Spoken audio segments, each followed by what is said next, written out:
High বন্ধুরা, আশা করি সকলে ভালো আছেন। তো আজকে আমি একটা আপনাদের সাথে হোমমেড রেমেডি শেয়ার করবো। এর জন্য পুরো ভিডিওটা দেখবেন। তো দেখছেন আমি চুলে হাত দিচ্ছি, মানে আমি চুলেরই হোমমেড রেমেডি শেয়ার করব। তো চুল 100% ঝরে পড়া কমবে এবং নতুন চুল গজাতে সাহায্য করবে এবং চুলটা সিল্কি এবং শাইন দেবে এবং সফট হবে। যাদের চুল খুব রাফ হয়ে গেছে, চুল ফেটে যাচ্ছে, তাদের ক্ষেত্রে কিন্তু এই জিনিসটা ব্যবহার করে দেখবেন, চুল ফাটা রোধ হবে এবং নতুন চুল গজাবে, চুল পড়াও কমবে আর চুলটা সফট হবে। যাদের চুল ড্রাই না, তারাও কিন্তু এই হোমমেড রেমেডিটা ব্যবহার করতে পারেন। এর জন্য 2 চামচ চাল, 1 চামচ মেথি, 1 চামচ কালো জিরে আর 1 চামচ ফ্ল্যাক্সিড। সকলে নিশ্চয়ই জানেন মেথি, ফ্ল্যাক্সিড এবং লং, চালের কি গুণ আছে।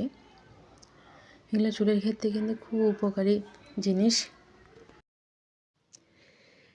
তো সমস্ত উপকরণগুলো দেখুন সারা রাত ভিজে গেছে। এবার 1 গ্লাস মতন জল নিয়েছি, তাতে এগুলো দিয়ে দিলাম, ভালো করে ফুটিয়ে নিলাম। জলটা যখন এরকম শুকনো হয়ে আসবে, সেই সময় নামিয়ে রাখছি। ঠান্ডা হওয়ার পরে এটা গ্রাইন্ডারে পেস্ট করে নেব। পেস্ট করে নিয়েছি আর 1 চামচ মতন টক দই দিয়েছি। ভালো করে মিশ্রণগুলো মিশিয়ে আমি চুলের স্ক্যাল্পে ভালো করে লাগিয়ে নিচ্ছি। এই মিশ্রণটা পুরো চুলেই ভালো করে স্ক্যাল্পে লাগানো হয়ে গেলে আমি 45 মিনিট মতন একটু রোদে বসবো, নাহলে চুল মানে ঠান্ডা লেগে যেতে পারে। তো পুরো চুলে লাগানো হয়ে যাওয়ার পরে এটা ধুয়ে ফেলতে হবে। মানে বেশি আপনারা কিন্তু দেখবেন শুকনো হয়ে মানে চুলটা যখন 45 মিনিট থাকবে, শুকনো হয়ে গেলে একটু কড়কড় হয়ে যাবে, তখন কিন্তু আগে মাথাটাকে ভালো করে ভিজিয়ে নিতে হবে, তারপরে শ্যাম্পু করতে হবে। ধুয়ে নেওয়ার পরে শ্যাম্পু করে নেবেন।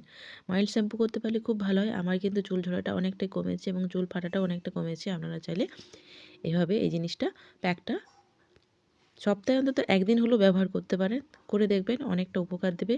তো শুকনো মানে আমি শ্যাম্পু করার পরে চুল শুকনো করে আমি চলে আসলাম। দেখুন চুলটা আমার কতটা সফট হয়েছে এবং কতটা সিল্কি, মানে না করলে বুঝতে পারবেন না। খুব উপকার দেয়। আপনারা চাইলে এই হোমমেড প্যাকটা ব্যবহার করতে পারেন সপ্তাহে 1 দিন।